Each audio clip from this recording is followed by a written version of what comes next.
Ciao, guys. Welcome back to the ARTFUL podcast. It's Matteo, your host. And before we go on with the new episode, please subscribe to the channel, like the video, support the channel like that. It's really important. And no further ado, let's go on with the show.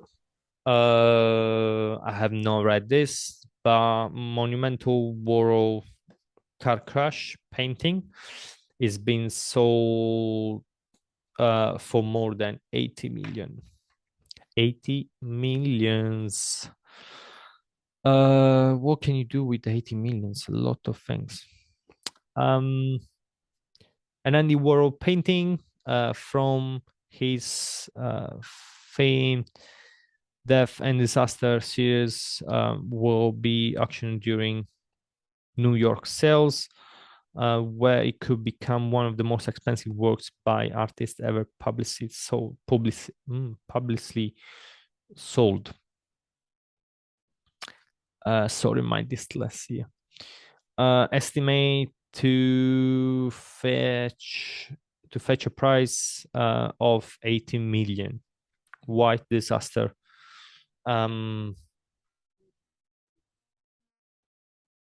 Will be sold on November 16, so coming next week, during the Contemporary Art Evening sale. So this is a prediction. So it's not being actually sold for more than 80 million. That's what they think is going to happen for whatever reason. The last time a painting from the car crash series came from sale was in 2013, when Silver Car Crash sold for 105.4 millions, setting a record for the artist at the time. The record was resetted early this year when a portrait of Marilyn Monroe sold for 195 million. Again, this is crazy. Last time it was sold, auction was in 1887, and it went for $660,000. Now it's coming back to public sale after being held in a private collection and for more than 3 decades. So I see why why it's gonna be super expensive, because it's been old for 3 decades. I have my own opinion about Andy Warhol. I kind of I think he was a marketing genius. He really understood how to sell artworks, but I cannot put him up there like top artist. We can do an episode about this. It's a lot to talk about. But yeah, not a big fan of Andy Warhol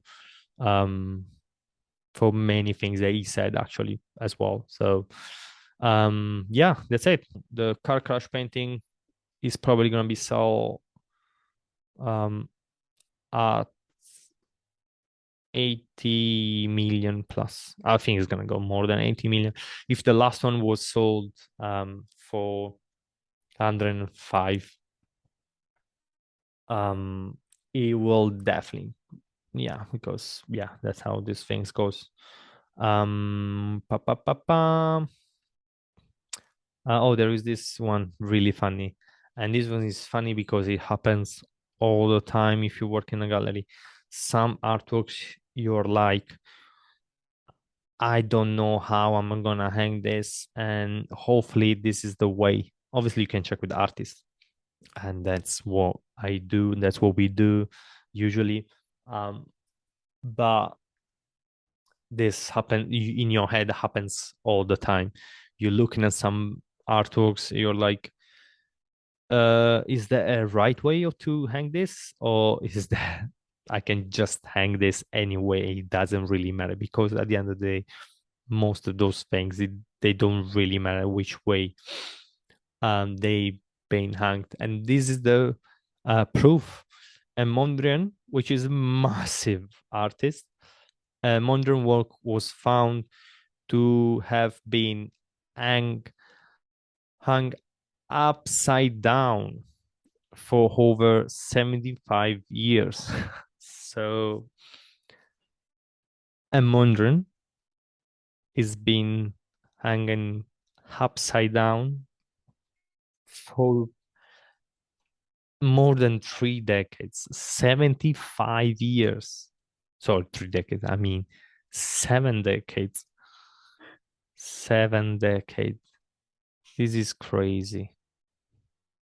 So let's read about this real quick. The press conference on the eve of Mondrian evolution, a Pierre Mondrian exhibition in Germany. The curator Suzanne, I'm gonna mess up his name, Suzanne Meyer Busser or Busser, announced that the exhibition's highlight, New York City 1, that's the painting, has been displayed upside down since it was first seen in public. German publication reported on Thursday. The first clue that the painting, an adhesive tape version of the similarly named New York, which hangs right side up in Paris, was hanged incorrectly, came from a photograph of the artist studios intake in 1944. Shortly after he passed away, the curator said at the press conference, in the photo, New York City 1 can be seen on a easel. The curator claims to have proof behind the photograph taken on Mondrian Studios. She believes that the artist will have worked from top to bottom, carefully layering the strips on tape over one on another, waving them together in a specific way, a feat that will be much more difficult if the work was from the bottom up. So she thinks that, well, she has a picture, and that's what she's using for saying that the painting was upside down. But yeah, she has she thinks that the way the painting was done was from the way from up to down, and not bottom up, and the way it was exhibit made it look that the bottom was up, which would make really difficult to make that way, to use the tape in that way. So that's why she thinks that was upside down. And she has a picture of the studio of when Mondrian was working, or it was there in Mondrian studio. Further, that is currently the top of the picture. The tape is harshly turned and does not reach the edge of the canvas. The sign that Mondrian likely worked from top to bottom. Yeah, because obviously you put the tape first from where you want to work, and then hands, if you finish whatever. So you usually, you do from top to bottom. So makes sense. If I turn the work around, I risk destroying it. That's what Suzanne, the curator, said, according to Monopole. And beside, maybe there is no right or wrong orientation at all. That's an amazing question, and we can discuss this for 3 hours. And so I don't know why she's saying, that's curious. I don't know why she's saying if I turn the work around, I risk destroying it. She thinks that if she moves the painting, she destroys the painting. She can damage the painting. I don't know why it could. I don't. It doesn't come in my mind. What's the reason why she thinks if she moves the painting, she can destroy the painting? First of all. Second, she says something obviously that's basically says what art, what's art, what's painting, what's drawing, what's you can discuss this kind of question for hours and hours and hours. And she says about this painting that maybe there is no right or wrong orientation at all of the painting.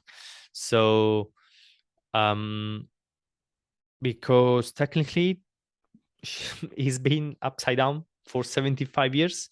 So, and everybody throw and all the people that went to see this painting took pictures of this painting like this for 75 years. So is that um the new way of this painting that it needs to be hanged? Or maybe no, and we just need to go back to turn this painting around. Obviously, if it doesn't get destroyed, but it's really interesting. You raise like a philosophical question. There is a right way to hang a painting, even if it's like a portrait. Is that the only way you can hang the portrait? What if you hang it upside down? Doesn't matter. It's if obviously if the artist uses their way to hang the, obviously it's up to the artist at the end of the day, but it doesn't matter if you hang upside down, especially this kind of painting and Mondrian. It's is there a right way? There is no way. Yeah, let me know what you think. um I think this is really a cool question about this painting or this what happened to this painting. um let's see what.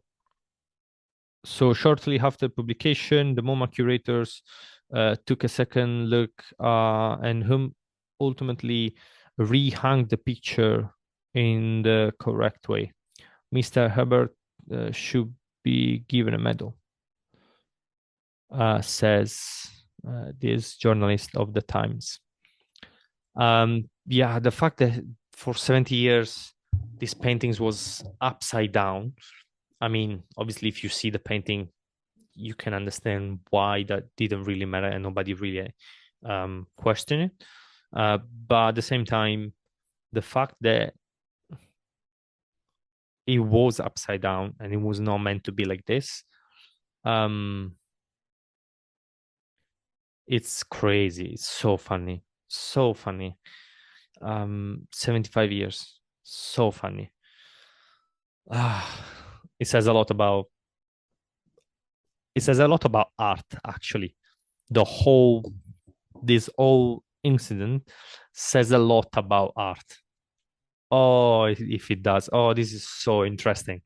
I'm gonna read more about this. This is so interesting. Well done, Daniel Cassadi, to write this article.